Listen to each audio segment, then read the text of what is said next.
নবীজি যখন তিলাওয়াত শুরু করে দিলেন, বিসমিল্লাহির রহমানির রহিম,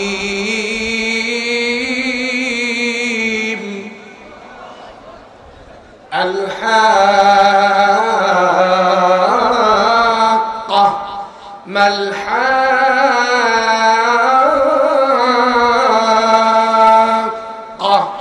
ওয়া মা আদরাকা মাল হাক্কা كذبت ثمود وعاد بالقارعة فأما ثمود فأهلكوا بالطاغية وأما عاد فأهلكوا بريح صرصر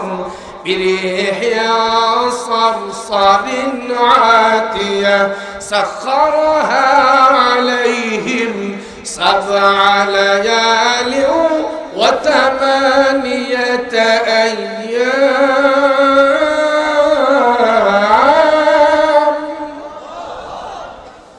হাবিবে পাক সূরা আল হাক্কা তিলাওয়াত করতেছেন। এ পর্যন্ত বুঝে থাকলে বলেন তো, পিছনে চুপি চুপি তিলাওয়াত শুনতেছিলেন কে? কি মন খারাপ? তিলাওয়াত শুনতেছিলেন কে? নবীজি কি জানতেন? হযরত ওমর সুযোগ হয়ে গেল চুপি চুপি তিলাওয়াত শোনার জন্য, তিনিও রেডি হয়ে গেলেন। নবীজির এই মধুর তিলাওয়াত শোনার পরে আল্লাহর কালামের তিলাওয়াতের কৃত আয়াতগুলোর মধ্যে ছন্দ মিল দেখে হযরত ওমর তখন ইসলাম কবুল করেন নাই। ওমর বলেন যে আমার মনে মনে একটা ভাবনা আসলো, সম্ভবত ইনি কোন নবী নন, উনি হলেন একজন দক্ষ এবং একজন অভিজ্ঞ কবি। নাউজুবিল্লাহ। কারণ আমাদের নবী কি কবি ছিলেন না নবী? নবীজি তিলাওয়াত করতে করতে যখন প্রায় 1.5 পৃষ্ঠা শেষ করে ফেললেন, আর ওমরের দিলের ভেতরে এই চিন্তা আসলো, পরিকল্পনা আসলো যে উনি হয়তোবা সাংঘাতিক পর্যায়ের একজন কবি, যার কবিতার জাদুতে মানুষগুলো বিভ্রান্তিতে পড়ে, মানুষগুলো তার দিকে আকৃষ্ট হয়ে পড়ে।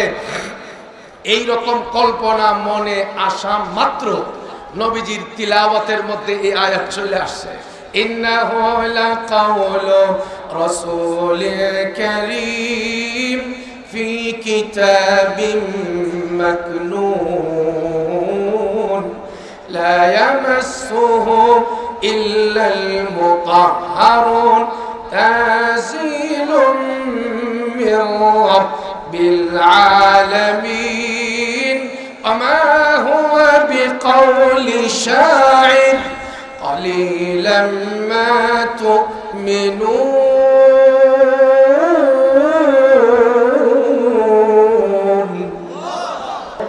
যতটুকু আমি দৃষ্টিপাত করতে পারছি মনে হচ্ছে আনন্দের ঢেউ শুরু হয়ে গিয়েছে। ঠিক না বেঠিক? বেজার না খুশি?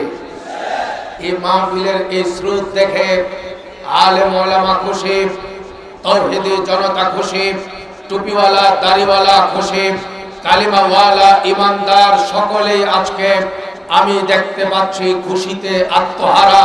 কিন্তু শয়তান এবং তার দালালদের গায়ে কিন্তু জ্বর উঠে গেছে, আগুন ধরে গেছে। আমার মনে হয় এই জ্বর আগামী বছর খানেক পর্যন্ত থাকার সম্ভাবনা আছে। তবে আমার বিশ্বাস এবং আমার দিল বলে আজকের এই বিশাল জনসমুদ্র আমাদের সামনে এই রকম উপস্থিতির পিছনে একটা বড় কারণ হইল মাহফিলগুলোতে ইতিপূর্বে মাহফিল যেন হতে না পারে, বিজ্ঞ উলামায়ে কেরাম যেন হকের কথা মন খুলে বলতে না পারে, সেই জন্য বিভিন্ন জায়গায় বিভিন্ন প্রকারের বাধা এবং ষড়যন্ত্র করা হয়েছিল।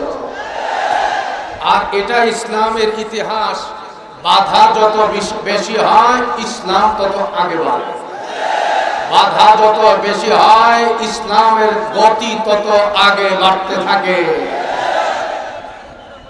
ভাই, আল্লাহর মেহেরবানি আজকের এই মাহফিলে আমিও আসতে পারছি। বহু কষ্ট করে, বহু পরিশ্রম করে, গায়ে গায়ে যেভাবে আপনারা লেগে বসে আছেন, স্টেজ পর্যন্ত আসা আমার জন্য অনেকটা দুষ্কর হয়ে পড়েছিল।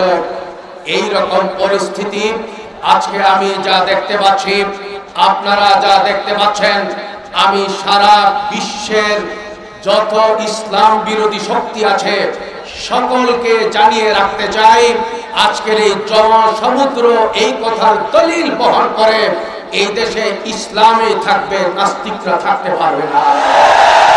এই দেশে টুপি আর দাড়িওয়ালারাই থাকবে, শত্রুরা থাকতে পারবে না। এই দেশে আজকের এই জনসমুদ্র প্রমাণ করে, এই দেশে নেত্রকোনায়, ময়মনসিংহে, কিশোরগঞ্জে, টেকনাফ থেকে তেতুলিয়ায়, প্রত্যেকটা পাড়া মহল্লায়, প্রত্যেকটা অঞ্চলে আল্লাহর কথা হবে, নবীর কথা হবে, কোরআনের কথা হবে, হাদিসের কথা হবে। এই কথা কেউ বাধা দিয়ে সেটাকে স্তব্ধ করতে পারবে না। যাদের ভালো না লাগে সীমানা পার হয়ে দাদার দেশে চলে যেতে হবে।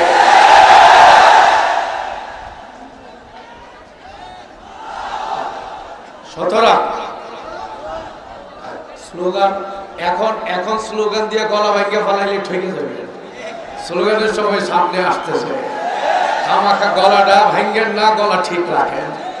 কারণ বাতিলরা মাথা আর টুপি দেখে এত ভয় পায় না, তাকবীরের ধ্বনি শুনলে যা পায়।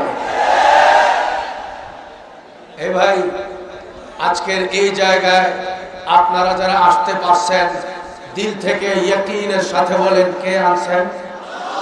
মাথায় যারা টুপি দিয়েছেন, কে লাগাইছেন? গায়ের মধ্যে যারা দাড়ি লাগাইছেন, কে লাগাইছেন? গায়ের মধ্যে যারা পাঞ্জাবি দিয়েছেন, কে পরার তৌফিক দিয়েছেন? দিল থেকে বলেন আলহামদুলিল্লাহ। যালিকাল ফাদলু মিনাল্লাহ।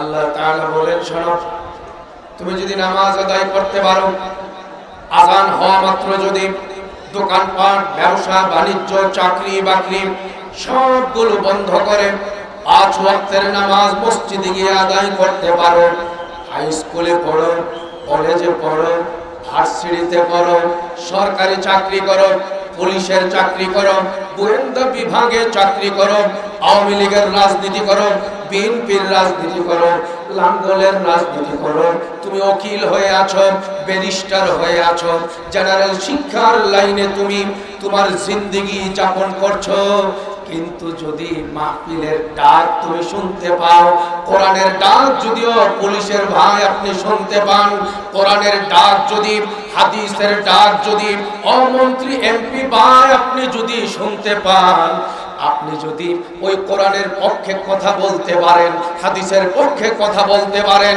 পক্ষে সহযোগিতা করার জন্য আপনি যদি তৈরি হতে পারেন, মনে রাখতে হবে আপনার উপরে আল্লাহর বড় দয়া। কথা বলেন ঠিক কিনা? আপনার কপাল ভালো, তাই বলে আপনি কোরআনের পক্ষে কাতারে শামিল হতে পেরেছেন। আপনার কপাল ভালো, তাই আপনি মুসলমানদের পক্ষে কথা বলতে পারছেন। আল্লাহ তাআলা আমাদের সকলকে হিদায়াতের পথে অটল অবিচল থাকার তৌফিক দান করেন, আমিন বলেন। হবে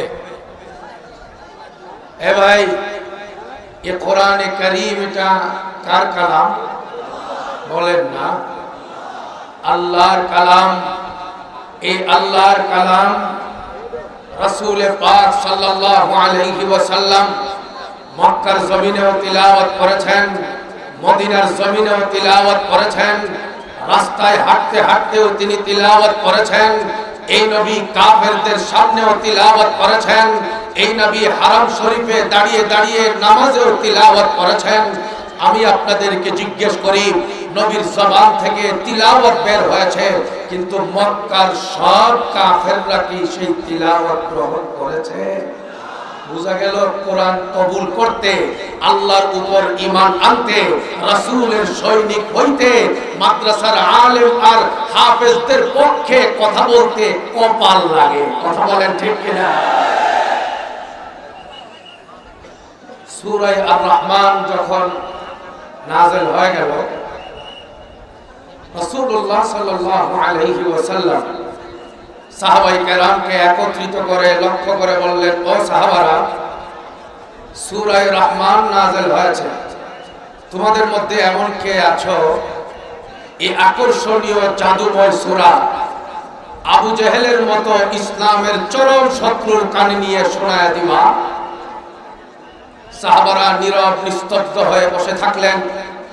সাহাবাদের মজমা থেকে একজন জীর্ণ শীর্ণ বডির সাহাবী, শুকনো বডির সাহাবী, হালকা পাতলা গড়নের সাহাবী আব্দুল্লাহ বিন মাসউদ রাদিয়াল্লাহু তাআলা আনহু তিনি দাঁড়িয়ে গেলেন। আব্দুল্লাহ বিন মাসউদের কোন গোষ্ঠীর সম্পর্ক, আত্মীয়তার সম্পর্ক এবং গোষ্ঠীগত কোনো প্রভাব মক্কার জমিনে তার কখনো ছিল না। সাহাবারা যখন বসা, নবীজি বললেন, ও সাহাবারা, এই কোরআনের আয়াত আর রহমানের মতো জাদুময় সূরা আবু লাহাবের কানে তোমরা কারা কারা শোনা, কে কে যেতে পারবা তার কানে এই তিলাওয়াত শোনায় দিতে? সাহাবাদের মধ্যে একদম হালকা গড়নের সাহাবী আব্দুল্লাহ বিন মাসউদ রাদিয়াল্লাহু তাআলা আনহু দাঁড়িয়ে গেলেন আর নবীকে বললেন, ইয়া রাসূলুল্লাহ, আপনি ইজাজত দিলে, আমার গায়ে শক্তি নাই কিন্তু আমার ঈমানি শক্তি আছে, আমার ঈমানের বলে বলিয়ান হয়ে বলছি জীবন দিতে পারি, আপনার হুকুম পালন করতে আমার অসুবিধা হবে না, আপনি বললে এক্ষুনি আমি যাব, আবু জেহেলের কানে সূরা রহমানের তিলাওয়াত করে দেব। নবীজি সাল্লাল্লাহু আলাইহি ওয়াসাল্লাম বললেন, ইজলিস, বসো। আমি চাচ্ছিলাম এমন কোন সাহাবী, যে সাহাবী প্রভাবশালী হবেন, যার গোষ্ঠীর প্রভাব থাকবে মক্কার জমিনে। আবু জেহেল বাহিনীর যদি কোরআনে কারীম সহ্য নাও হয়, প্রভাবের কারণে যেন আব্দুল্লাহ ওই সাহাবীর গায়ে যেন আঘাত করতে না পারে, বেয়াদবি করতে না পারে। নবীজি বললেন, বসো। এমন কেউ আছো মক্কার জমিনে আবু জেহেলের সামনে গিয়ে কোরআনের তিলাওয়াত শোনায় দেবে? দ্বিতীয়বারেও দাঁড়াইলেন জীর্ণ শীর্ণ বদনের হ্যাংলা পাতলা গড়নের সাহাবী আব্দুল্লাহ বিন মাসউদ রাদিয়াল্লাহু আনহু নবীকে ডাক দিয়ে বললেন, আ নবী, দেখতে আমাকে হ্যাংলা মনে হতে পারে, ঈমানি আগুন দাউ দাউ করে জ্বলতেছে। নবীজি বললেন, ইজলিস, বসো। তৃতীয়বারে আবার নবী বললেন, আব্দুল্লাহ বিন মাসউদ ছাড়া আর কেউ আছো কি? তৃতীয়বারেও হযরত আব্দুল্লাহ বিন মাসউদ রাদিয়াল্লাহু তাআলা আনহু তিনি দাঁড়াইলেন। নবীজি বললেন, আব্দুল্লাহ, যাও, তিলাওয়াত শোনায় দিয়ে আসো। আপনি বলেন তো, এই পর্যন্ত যদি বুঝে থাকেন, বলেন তো আব্দুল্লাহ বিন মাসউদের গায়ে খুব বেশি শক্তি ছিল? এলাকাতে তার তেমন কোনো প্রভাব ছিল? গোষ্ঠীগত কোনো প্রভাব? কিন্তু আব্দুল্লাহ বিন মাসউদ এক মিনিটের জন্য তিনি কালক্ষেপণ করতে রাজি হন নাই। ঈমানি চেতনা তাকে পাগল বানিয়ে দিল। আবু জাহেলের কানে কোরআনে কারীমের তিলাওয়াত শুনবার জন্য আমি এই দেশের এবং বিশেষ করে নেত্রকোনা জেলার প্রশাসন এবং সরকারের দায়িত্বপ্রাপ্ত ভাইয়েরা যারা এই বয়ান আপনারা শুনছেন, আমি আপনাদেরকে বলবো, কওমি মাদ্রাসার আলেম ওলামা সরকারের ক্ষমতার ভাগ বাটোয়ারা নিয়ে কোনো আন্দোলনে তারা রাস্তায় নামে না। তাদের মাথা ব্যথা তখনই শুরু হয় কোরআনের বিরুদ্ধে যদি কেউ আস্ফালন দেখায়। কথা বলেন। কওমি মাদ্রাসার আলেম ওলামা আর ছাত্র তাওহীদি জনতা কওমি মাদ্রাসার আলেম ওলামা তখনই তাদের ঈমানি চেতনা আগুন থেকে আগুন হয়ে পড়ে যখনই তারা দেখে প্রাণের চেয়েও প্রিয় নবী তার ইজ্জতের উপর আঘাত করার চেষ্টা কোন কুলঙ্গার যখন করে, এই দেশের সাধারণ মানুষ চুপ করে থাকতে পারে, কওমি দেওবন্দি আলেমরা চুপ করে মসজিদের মিম্বরে থাকতে পারে না। এই দেশের কওমি মাদ্রাসার আলেম ওলামা ছাত্র তালাবা যারা, তাদেরকে আব্দুল্লাহ বিন মাসউদের উত্তরসূরি হিসাবে মনে রাখতে হবে। আব্দুল্লাহ বিন মাসউদ রাদিয়াল্লাহু তাআলা আনহু এগিয়ে গেলেন, আবু জেহেলকে পাইল। আব্দুল্লাহ বিন মাসউদের মনে বড় খুশি। জোরে একবার বলেন আল্লাহু আকবার, চিৎকার করে বলেন আল্লাহু আকবার। দিল খুলে আল্লাহ তাআলাকে খুশি করার নিয়তে একবার বলেন আল্লাহু আকবার। আব্দুল্লাহ বিন মাসউদ আবু জেহেলের কাছে গিয়ে দেখে, চাইলাম এক আবু জেহেল, কিন্তু মিটিং এর মধ্যে বসা বহু আবু জেহেল, ইসলামের নাম করা শত্রুরা একসঙ্গে বসা। আবু জেহেল বলে, আজকে আমার কপাল, এক আবু জেহেলের কানে কোরআনের তিলাওয়াত পৌঁছাবার নিয়ত করে এসেছিলাম, কিন্তু এসে দেখি বহু ইসলাম বিরোধী শক্তি সামনে বসা। হযরত আব্দুল্লাহ বিন মাসউদ দেরি করলেন না, তিলাওয়াত শুরু করে দিলেন। বিসমিল্লাহির রাহমানির রাহিম,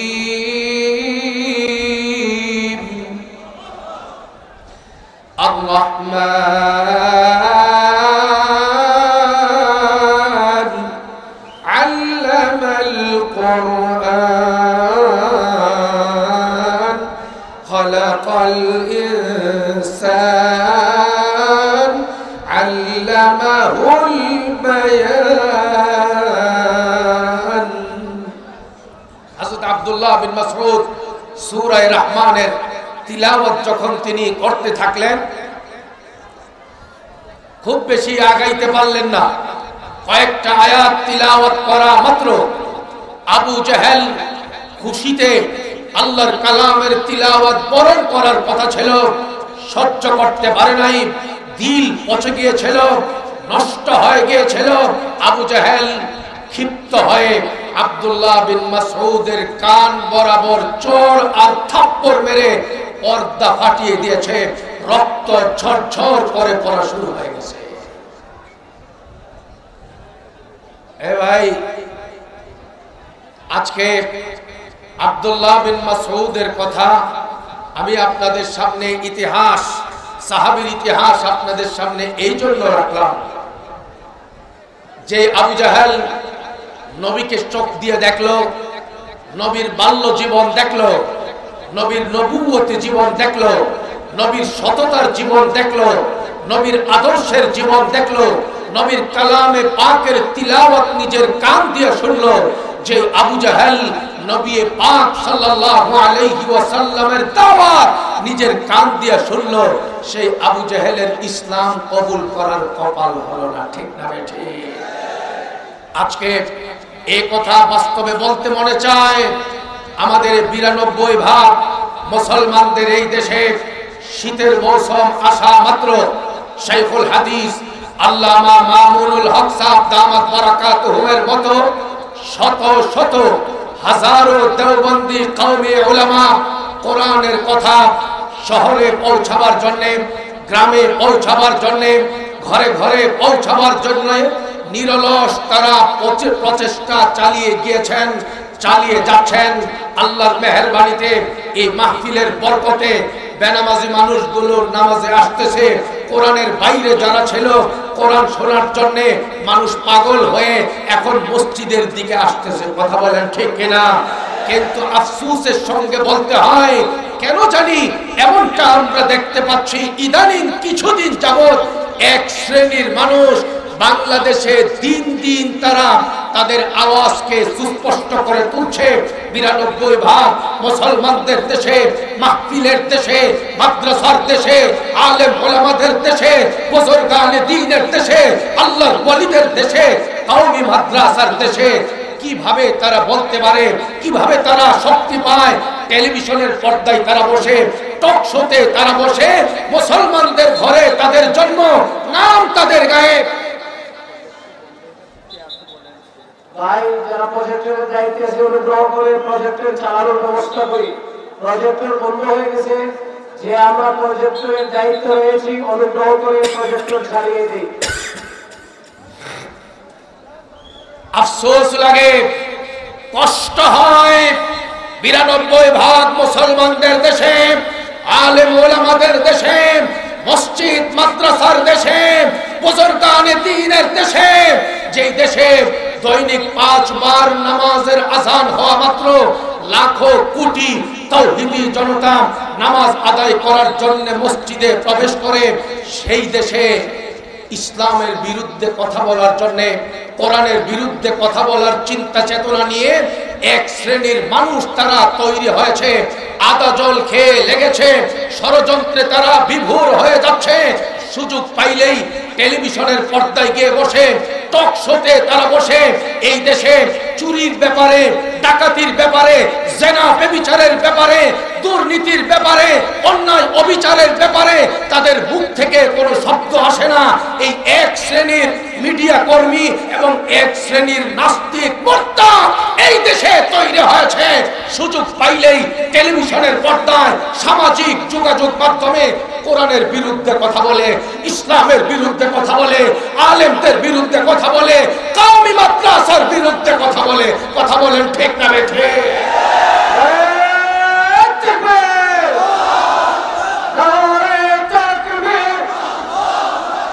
আজকের সম্মেলন আসামি সাহেবের সম্মেলন। ভাই রোডের দক্ষিণ পাশের প্রজেক্টর বন্ধ হয়ে গেছে, অনুগ্রহ করে চালিয়ে দিন। রোডের দক্ষিণ পাশের প্রজেক্টর বন্ধ হয়ে গেছে, অনুগ্রহ করে চালিয়ে দিন। আরো কষ্ট আমাদের দিলে এত বেশি, আপনাদের দিলেও আছে।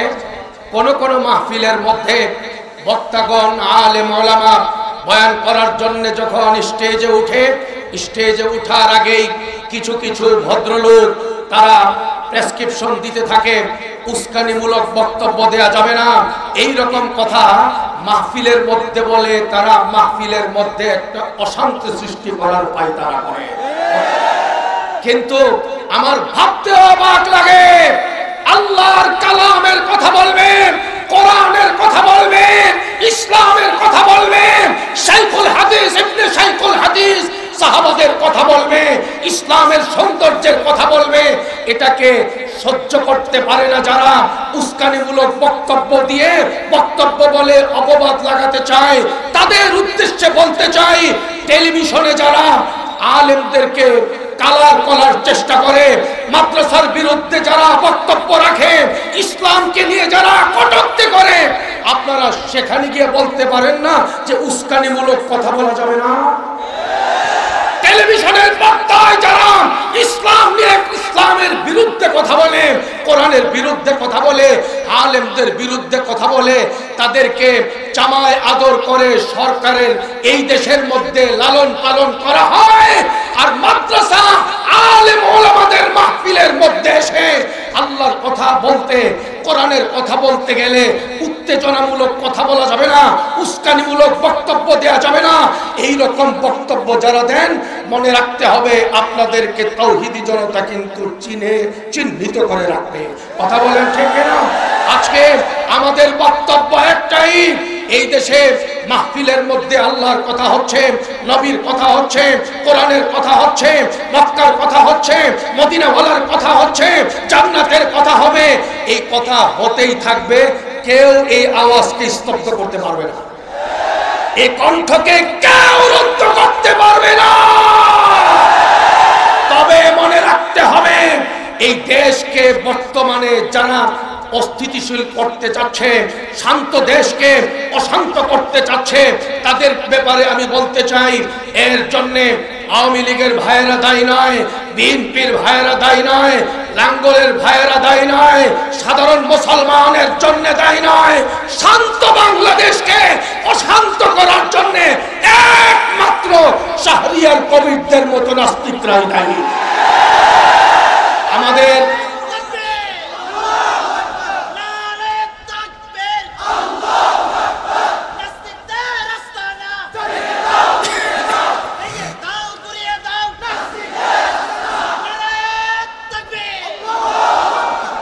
মাননীয় প্রধানমন্ত্রী সহ দেশের সর্বোচ্চ কর্ণধারদের উদ্দেশ্যে বলতে চাই, এই দেশ শান্ত ছিল, শান্ত আছে, ইনশাআল্লাহ শান্ত থাকবে। তবে টার্গেট করে করে নাস্তিক মুরতাদদের শিকড় উপড়ে ফেলতে হবে, নতুবা কওমি মাদ্রাসার সত্য বক্তব্য, আলেম ওলামাদের কোরআনের আওয়াজকে একচেটিয়া বন্ধ করে নাস্তিকদেরকে যদি শেল্টার দেওয়া হয়, তাওহীদি জনতা আন্দোলন করে তাদের কণ্ঠরোধ করে দিতে বাধ্য হবে। আমি আজকে এই জায়গায় বলতে চাই, আগামী দিনে কখনো যদি ইসলামের বিরুদ্ধে ষড়যন্ত্র শুরু হয়, কোরআনের বিরুদ্ধে ষড়যন্ত্র শুরু হয়, মুসলিম জাতিকে নিয়ে ষড়যন্ত্র শুরু হয়, দেশের স্বাধীনতা সার্বভৌমত্বকে নিয়ে ষড়যন্ত্র শুরু হয়, কওমি মাদ্রাসার বিরুদ্ধে যদি ষড়যন্ত্র শুরু হয়, আমার প্রিয় নবী হাবিবে পাকের ইজ্জতের উপরে যদি আক্রমণ করার চেষ্টা করে কোন কলঙ্কা মামুনুল হক যদি আমাদেরকে মাঠে নামতে বলে, এই দেশের আলেম ওলামা যদি ঐক্যবদ্ধভাবে নবীর হেফাজতের জন্য, নবীর ইজ্জতের হেফাজতের জন্য, কওমি মাদ্রাসার হেফাজতের জন্য, ইসলামের হেফাজতের জন্য, কোরআনের হেফাজতের জন্য যদি মাঠে নামার ডাক আসে, রক্ত যদি দিতে হয়, শাহাদাতের পরোয়ানা নিয়ে যদি মাথায় কাফনের কাপড় ভেজে যদি নামতে হয়, কারা কারা নামতে তৈরি হবে?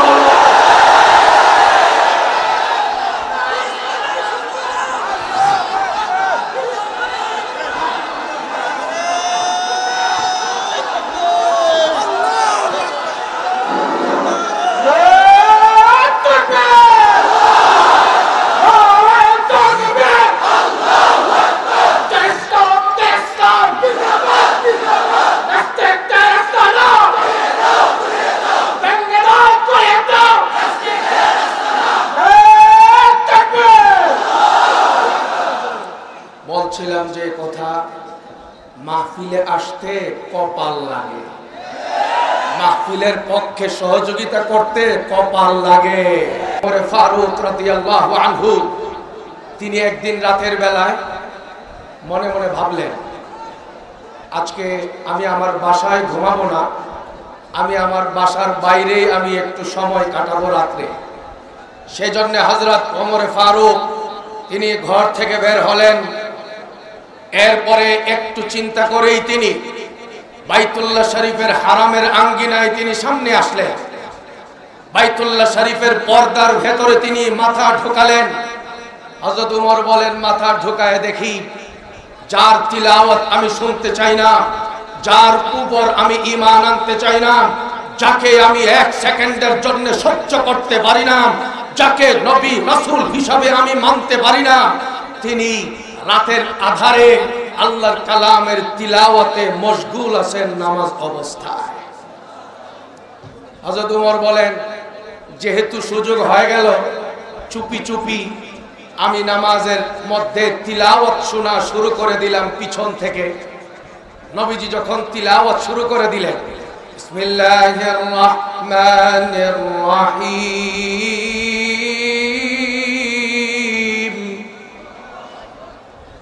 আল-হাক্কা মাল হাক্কা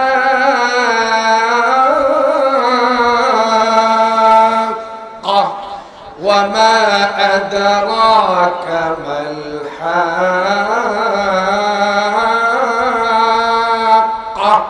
কাযাবাত ثمود وعاد بالقارعة فأما ثمود فأهلكوا بالطاغية وأما عاد فأهلكوا بريح صرصر عاتية سخرها عليهم 7 ليال و8 أيام।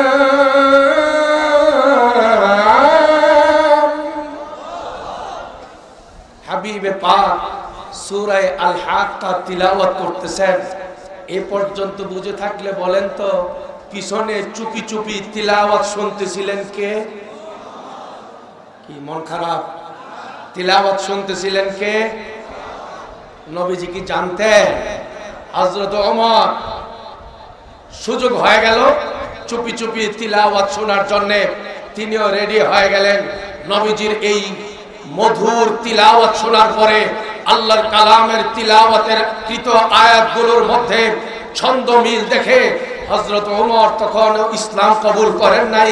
ওমর বলেন যে আমার মনে মনে একটা ভাবনা আসলো, সম্ভবত ইনি কোন নবী নন, উনি হলেন একজন দক্ষ এবং একজন অভিজ্ঞ কবি।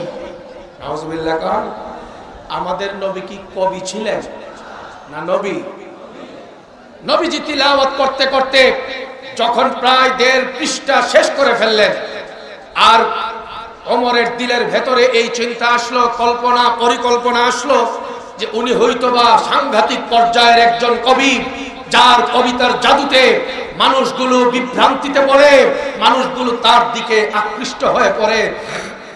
এই রকম কল্পনা মনে আসা মাত্র নবীজির তিলাওয়াতের মধ্যে এই আয়াত চলে আসছে, ইন্নাহু লাকাউলু রাসূলিল কারীম ফি কিতাবিম মাকনুন লা ইয়ামাসসুহু ইল্লাল মুতাহহারুন তানজিলুম মির রাব্বিল আলামিন ওমা হুয়া বিকাউলি শাইর قليلا ما تؤمنون।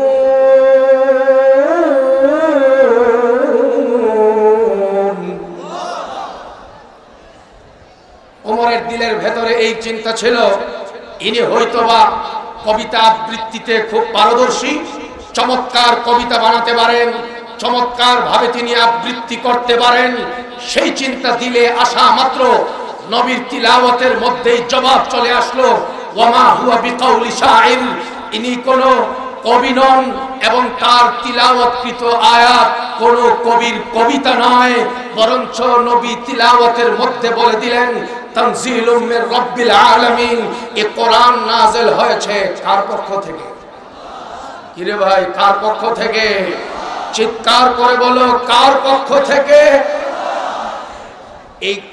এই পর্যন্ত যখন তিলাওয়াত হয়ে গেল, ওমরের দিলের ভেতরে নতুন চিন্তা আসলো, আমি যে মনে মনে বললাম ইনি কোন নবী নন, ইনি হলেন কবি, আর এই আয়াতগুলো হচ্ছে কবিতারই অংশ বিশেষ, আমার পেটের খবর জানলো কি করে?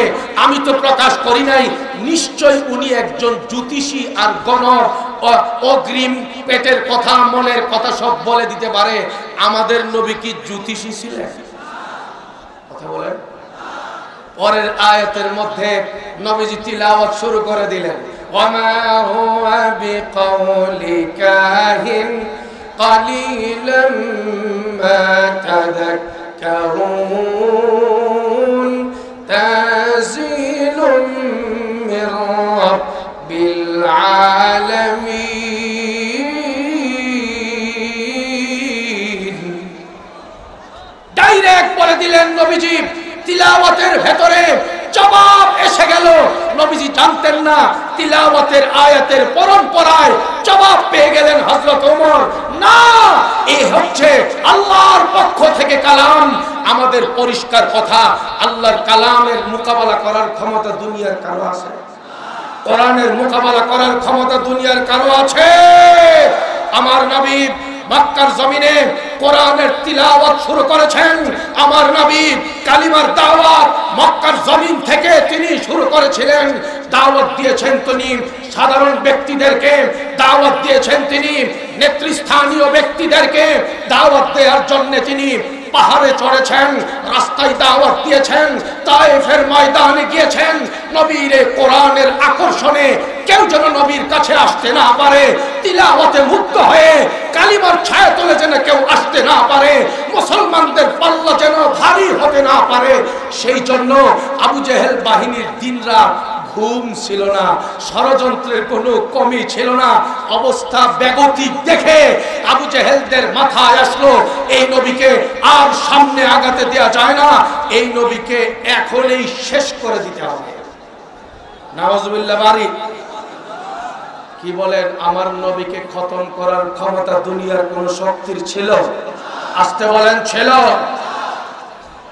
এ ভাই, আমার নবীর কালামুল্লাহ শরীফ মক্কার কোন নারী পুরুষ যেন শুনতে না পারে, মুসলমানদের দলে যেন অন্য অন্য কাফেররা ভিড়তে না পারে, সেই জন্য তারা পার্লামেন্টে বসলো, সিদ্ধান্ত নিল পার্লামেন্টে বৈঠক হবে, রুদ্ধদ্বার বৈঠক। আর এই বৈঠকের ভেতরে নেতৃস্থানীয় ব্যক্তিরা সংসদ সদস্য হিসাবে তাদের কাফেরদের পার্লামেন্টে বসলো আর সিদ্ধান্ত নিল আজকের এই জায়গাতে আমরা সিদ্ধান্ত নেব মুহাম্মদের কোরআন আর ইসলাম থেকে মুক্তি পাওয়া যায় কি করে। নাউজুবিল্লাহ। চিহ্নিত করে করে, বাছাই করে করে কাফেরদেরকে ভিতরে ঢুকানো হলো। আবু জাহেল ঢুকলো, উতবা ঢুকলো, সাইবা ঢুকলো, উমাইয়া বিন খালফ ঢুকলো, নজর ইবনুল হারিস ঢুকলো। এইভাবে নাম করা ইসলাম বিরোধী শক্তি সবাই ঢুকলো। এ ভাই, এদের পাশাপাশি একজন পাঞ্জাবি কুর্তাওয়ালা বুজুর্গের ভেষে সেও ভিতরে ঢুকলো। চিনে না কেউ, জিজ্ঞেস করলো আপনি কে? বলল যে আমি শাইখ নজদি, আমি আপনাদের সহযোগিতা করার জন্য, সিদ্ধান্তের ক্ষেত্রে যেন ভুল চুক না হয় সেই জন্য আমি আপনাদের পাশে দাঁড়াবার জন্য আমি এসেছি। আমার দ্বারা আপনাদের উপকার হবে, আমার দ্বারা আপনাদের কোনো ক্ষতি হবে না। এই কথা বলা মাত্র উপস্থিত সদস্যরা আশ্বস্ত হলো। ওই ব্যক্তিকে পাশে চেয়ারে বসিয়ে সকলে মিলে প্রথম প্রস্তাব একজন দিল, চলো আজকের এখন থেকে আমরা একটা সিদ্ধান্ত নিতে পারি, চলো এই নবীকে আর সহ্য করা যায় না, এই নবীর কাছে যেন কেউ যেতে না পারে। মুক্ত বাতাসে আসমানের নিচে পায়ে হেঁটে হেঁটে যেন কোরআনের দাওয়াত দিতে না পারে, কালিমার দাওয়াত দিতে না পারে, পূর্বের ধর্ম থেকে মানুষকে বুঝায় বুঝায় যেন আল্লাহর পাগল বানাতে না পারে। চলো আমরা একটা সিদ্ধান্ত নেই, এই নবীকে জেলখানায় বন্দী করে ফেলব। আমরা এখানে যারা আছি ঝগড়া করি না ভাই, অনুগ্রহ করে মাহফিলের সৌন্দর্য রক্ষা করতে ঝগড়া বন্ধ করি, অনুগ্রহ করে মাহফিলের সৌন্দর্য রক্ষাতে ঝগড়া বন্ধ করি। বাইরে থাকি আমরা, বাইরে প্রজেক্টর আছে, ভিতরে জায়গা নাই, ভিতরে প্রবেশের কোনো চেষ্টা না করি। সবাই আমরা বাইরে থাকি, মাঠের ভিতরে কেউ প্রবেশ না করার চেষ্টা করি। বলছিলাম, এ ভাই আমার কথা কি বুঝে আসতেছে? সিদ্ধান্ত নেওয়ার আগে প্রথম প্রস্তাব একজন দিল, এই নবীর কোরআন সামনে আগাতে দেওয়া যাবে না, এই নবীর কালিমা আর দাওয়াত আর মেহনত আর মিশনকে সামনে এগোতে দেওয়া যাবে না, এই নবীকে জেলখানায় আটকিয়ে বন্ধ করে দিতে হবে, মানুষ থেকে জনগণ থেকে বিচ্ছিন্ন করে দিতে হবে। এই প্রস্তাব দেয়া মাত্র ওই যে বুজুর্গের সুরতে একজন ঢুকছে। আপনি কি মনে করেন উনি কোন সাহাবী বা শাইখুল হাদিস বুজুর্গ নাকি? কে? এটা কথা বলে না কে? এইরকম আলখিল্লা গায়ের মধ্যে লাগায়া বর্তমান জমানায়ও কিন্তু শয়তানের প্রেতাত্মারা ঘোরাফেরা করে। কথা বলেন ঠিক না বেঠে? সকলে দৃষ্টি আকর্ষণ করলো ওই ব্যক্তির দিকে যে এই যে প্রস্তাব করা হলো নবীকে জেলখানায় আটক করে বন্দী করে ইসলামকে বন্দী করে ফেলবো, এই ব্যাপারে আপনার মতামত কি? এই দৃশ্যমান এই পোশাক দিয়ে আচ্ছাদিত যে বুজুর্গ বেশ ধরে আসছে শয়তান, সে বলল না, পশ্চিমকালেও এই সিদ্ধান্ত নেওয়া যাবে না, আর সিদ্ধান্ত নিলে বাস্তবায়ন করা যাবে না। বলে কেন? এই নবীর কোরআনের তিলাওয়াতে এত মধু, আর এই নবীর জন্য ইসলাম যারা কবুল করেছে, নবীর জন্য তারা এতটা পাগল, জেলখানায় ঢুকাইতে পারবা, 1 ঘন্টাও লাগবে না, তালা ভেঙে তাকে বের করে নিয়ে আসবে।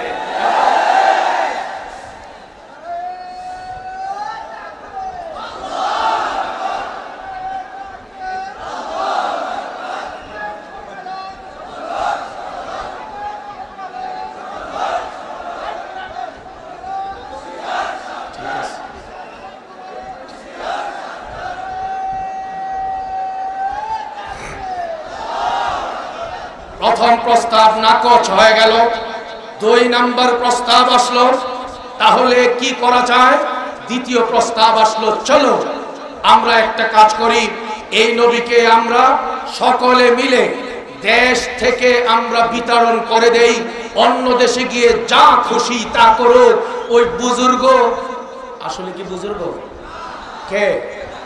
শয়তান দৃষ্টি আকৃষ্ট যখন হলো তার দিকে, শয়তান বলে ফেললো কখনো এই সিদ্ধান্ত নেওয়া যাবে না, কারণ এই নবী তার কোরআনে এত মধু, তার বয়ানে এত জাদু আর এত আকর্ষণ আল্লাহ দিয়েছেন, ওনাকে যদি অন্য দেশে পাঠানো হয়, ওই দেশে গিয়ে কোরআনের তিলাওয়াত করবেন তিনি, বয়ান করবেন তিনি, আল্লাহর পক্ষ থেকে নবুয়ত আর রিসালতের জিম্মাদারি নিয়ে নূরানি চেহারা নিয়ে যখন রাস্তায় রাস্তায় তিনি নেমে পড়বেন, লাখো কোটি ওই যেই দেশে তিনি যাবেন সেই দেশের বাসিন্দারা তার কথায় দেরি করবে না, ইসলাম কবুল করে তাকে সঙ্গে নিয়ে আমাদের মক্কায় আক্রমণ করবে আর আমাদের বিরুদ্ধে এমন অ্যাকশনে যাবে আমরা পালাইবার সুযোগ পাবো না।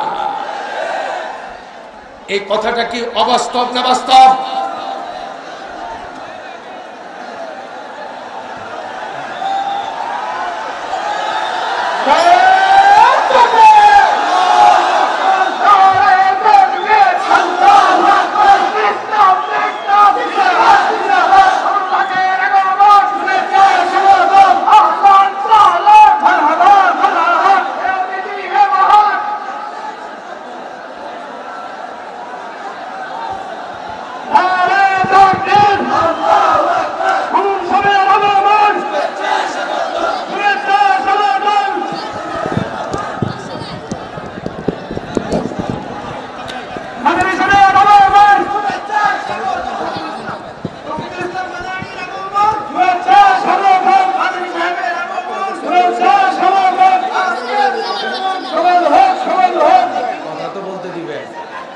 কথা বলি,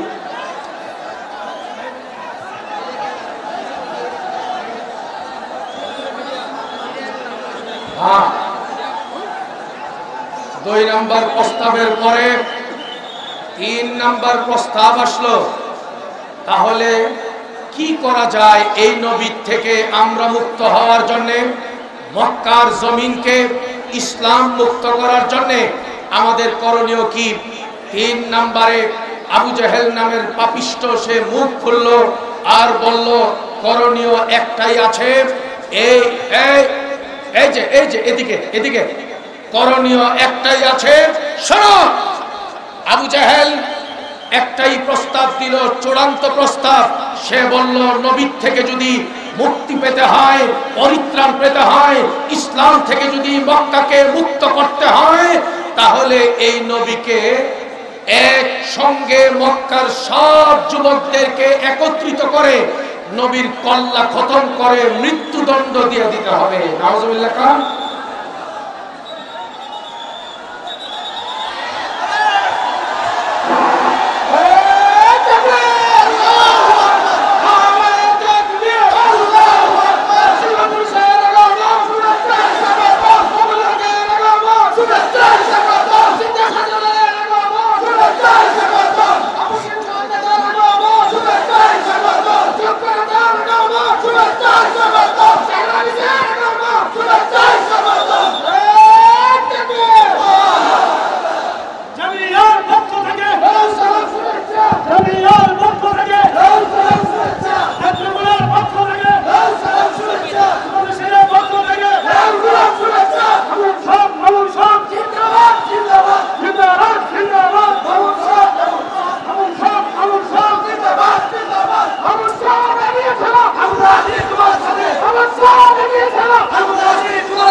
সবাই বসে সম্মানিত উপস্থিতি, আমাদের প্রাণপ্রিয় মেহমান আমাদের মধ্যে উপস্থিত।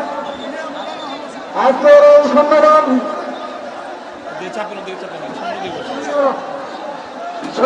সুষ্ঠুভাবে সম্পন্ন করার জন্য আমাদেরকে সহযোগিতা করেছেন নেত্রকোনা জেলা মনোনয়ন কর্মচারী ইউনিয়ন এবং 4 নং ওয়ার্ডের নবনির্বাচিত কাউন্সিলর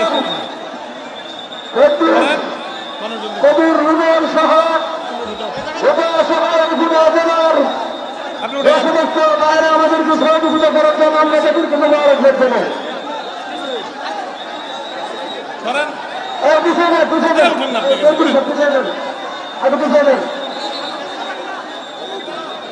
যেখানে আসেন বসে